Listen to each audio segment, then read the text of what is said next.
if they're going to play stupid games, let them win stupid prizes. Here's what happens through all 4 stages of a humiliation ritual, how it starts and escalates without you even realizing it, how to stop it, and what the consequences are for everyone involved. The goal of the first stage of a humiliation ritual is to isolate and ostracize in order to make you, the target, emotionally cut off from anyone who could reality check what's happening for you. So first, they use psychological punishment. When you're sucked into stage 1, it's about cancel culture and the silent treatment.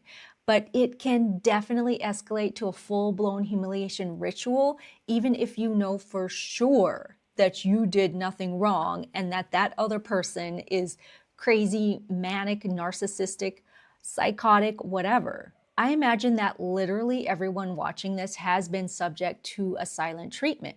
It's the tip of the iceberg to get you hurt and panicked. If you're a regular kind person, the silent treatment does feel weird even if you aren't super close to them. It leaves a hole in your routine, and this isn't something to scoff at because now you're missing that little bump of niceness in your day, and that sets your brain off in the background to try to figure it out, to see if you might have done something or said something. As the one who never tries to inflict pain on anyone else, your goal is simply restoring emotional connection because, hey, that's one of the things that makes life worth living. But the danger in having that goal is that it can train you to suppress your own needs or opinions simply to avoid that emotional punishment. But please know, if you're going to go into this with a fight, go in ready expecting anything, because people do really odd things, things that you would never fathom doing. Never underestimate the power of emotional immaturity or a toddler in an adult body. If someone is trying to punish you with the silent treatment, they're dipping their toe into hurting you in a much deeper way. And turning their stupid game around on them is the most critical in the first stage. So here's what you can do. But if they slip this past you, we'll get into the second stage of a humiliation ritual next. First, shrug.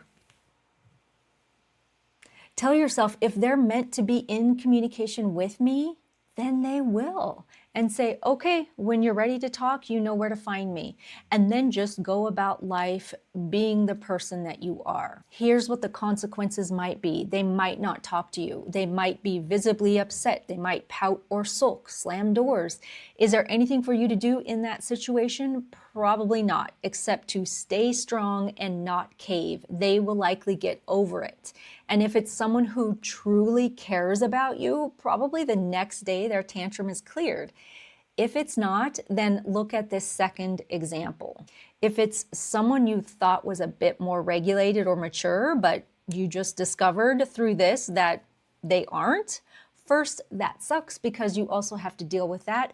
But what I'd say here is to let them know that you notice the behavior. Not like, oh, I see you're giving me the silent treatment, because actually you could be wrong. But more like, hey, I noticed some awkwardness in that last conversation. So just checking in to see if there's anything that you wanted to talk about. Or depending on what happened earlier, like if you told them from the first example, you know where to find me, you could add, after a day or two of silent treatment, this has clearly escalated to something bigger, and I'd like to set up a time to talk with you about it. That leaves the ball in their court. They are on notice, and at the same time, you are giving them permission to knock on the door and discuss it like an adult, but they have to knock on the door. Leave it at that. Don't follow up. Just go back to the first one. If they're meant to walk with you, then they will. And okay, let's talk about it. One of the consequences of that is that they may never talk to you again. They may ghost you completely. But ghosting is a gift because they are showing you their truest colors right there. That is not the person for you, and now you know this. But doing the first two things can sort of help you understand what exactly you're dealing with.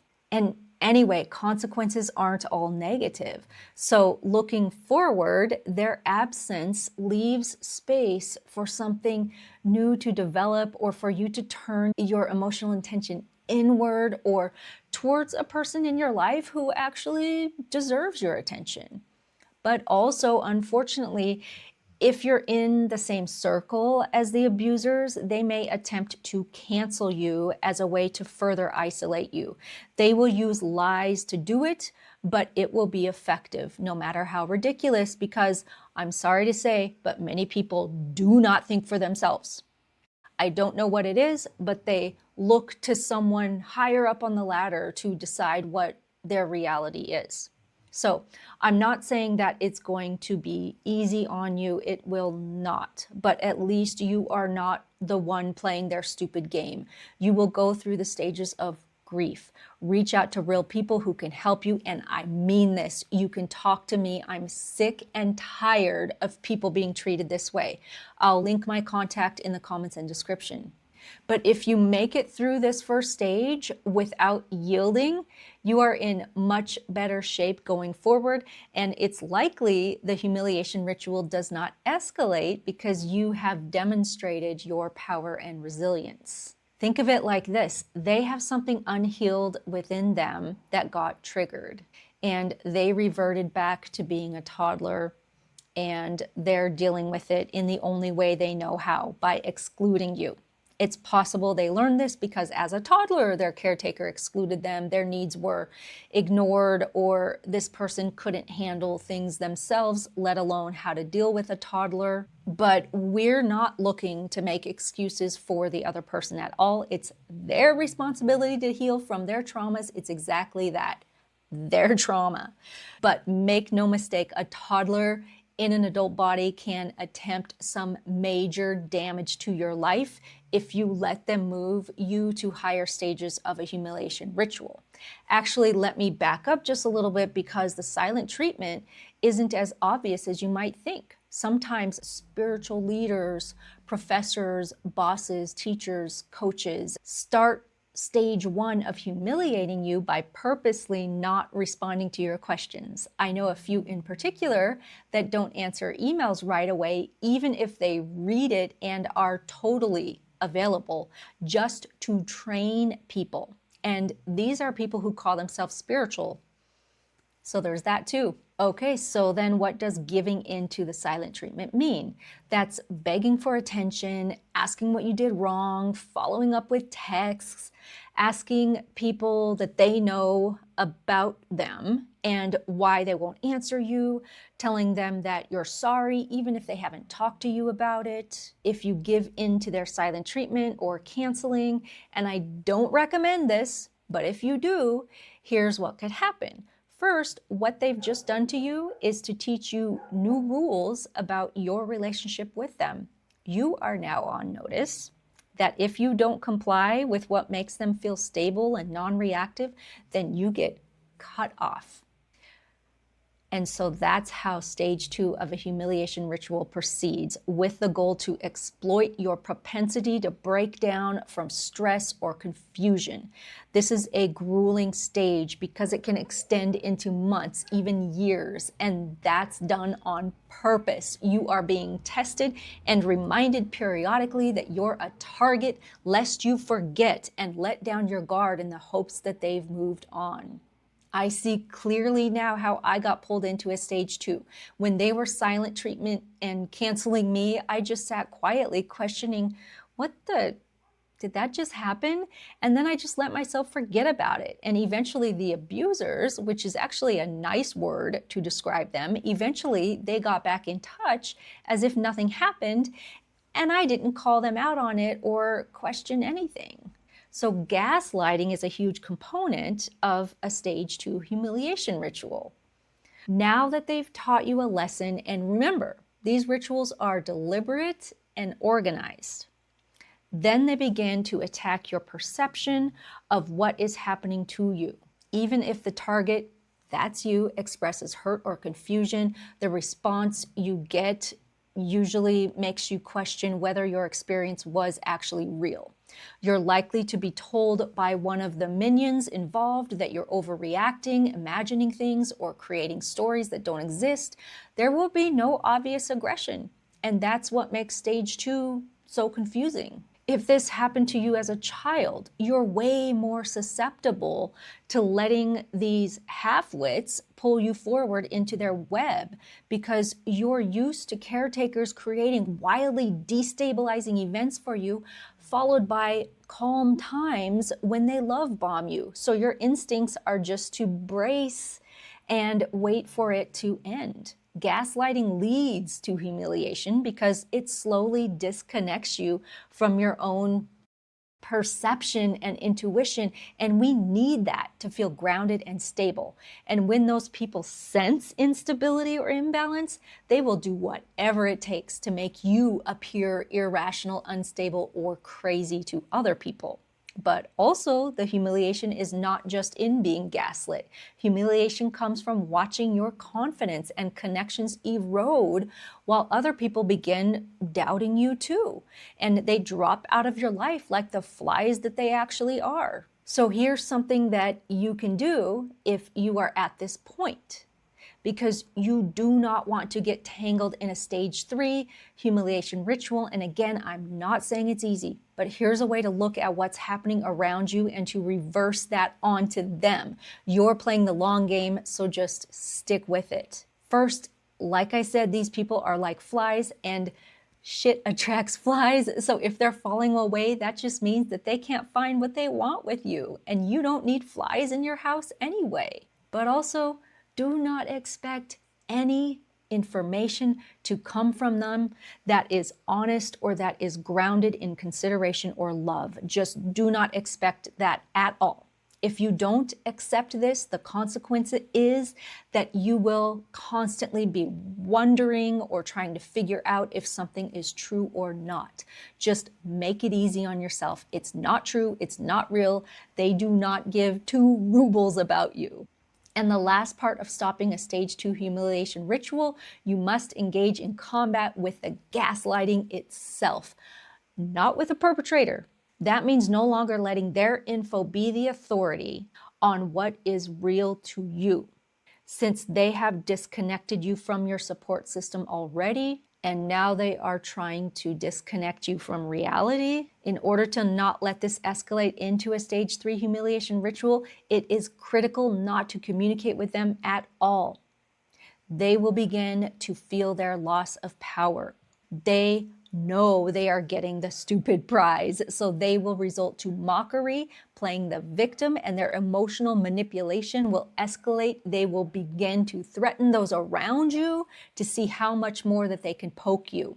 And they will recruit others to socially attack your character and infiltrate any other groups that you might be finding relief with. And this is where stage 3 starts creeping in. The consequence is that the more you do listen to their crap and the more that you ask around and wonder what's happening, the worse you will feel. And this stage is all about exhausting you, remember? They want you to slip up. They want you to look like you're crazy. Do not give that to them. You are not crazy or unstable just because you happen to be their target. Wait till you hear what they were saying about me. In stage 3, it really demonstrates the lengths they will go to and the idiocracy of some people these days. Stage 3 is a performative part of the humiliation ritual. It is where the core of who you are is attacked, and among others, I'm going to focus on verbal slander. This is where you are publicly or openly shamed, whether in front of you or behind your back, with rumors in order to lower your status. What to do in this case? I'd like to say just ignore it. It really is so very stupid. But instead listen for specific info about what they are accusing you of. When you get this info, what you can be sure of is that that is what they are doing. So accusations can be a gift, just like ghosting, because now you know what they are most worried about. And that means you still have power even if you're in this stage. Never engage with the main player here. Do not respond to messages about it from them or from those close to them. You will feel like fighting back and denying the stupid things that they're saying about you, but instead listen and take note. If there are people who are aware of the ritual, but they are completely with you and you're 100% sure about that, then talk to them about everything that they're hearing. When your name is used, when your work is being discredited, get your lawyer, keep notes, keep dates, keep names, and look for where they are doing to you what they are actually accusing you of, because I'm telling you, the evidence is there. Sit back quietly and collect it. The consequences of this might be that you may never actually have to use the info, but the act of doing it is satisfying and mentally helpful. But you could use it to stop attacks on your character as evidence in court, because smear campaigns are illegal, BT dubs, but also having it helps you make strategic decisions, and your lawyer likes it too. One thing that they did to me, and I just have to laugh about this now, was to tell people that I'm stealing souls and I've got 15% of all souls locked up. Seriously, people believed that. They still do. So hey, apparently I'm that powerful and scary to them. If you have engaged with the abusers and their subordinates, and you are spiraling from gaslighting, you are in a very bad position, my dear friend. Please, please, if you do nothing else, at least find out why they are so afraid of you. Listen for that critical piece of info. You need to be armed with something going into this final stage. In the fourth stage of a humiliation ritual, the objective is complete submission by you. In order to get relief and to stop being bullied, you will need to submit and reintegrate into the dynamic in a lower, humiliated position, but you will be forgiven. So just know that if you do go back, the consequence is that your relief and acceptance is conditional. You are lowest on the totem pole, and you will be accused, pushed, walked over, going forward, and at the leader's command. So if you've ignored everything to this point, I can only say, well, go with God, young one. Now, if the ritual was just to punish you and you've stayed strong throughout, but they are bound and determined to get you, know that your exile is permanent to them. You are ostracized and shunned. There is nothing for you to do here except to continue moving on with your life and to have learned from everything. The consequence of being strong is that you learned some hard lessons. First, people are crazy. I'm sorry, but they just are. They have no critical thinking skills, despite that they do have a brain, allegedly. If they were purposely and in full agency taking part in this ritual, then I stand by that statement. I do think there are people who were manipulated and lied to in order to take part. And I do have some compassion for that, but that doesn't mean that I will ever have anything to do with them again. They are dead to me, metaphorically. And that's a stance that you can take too.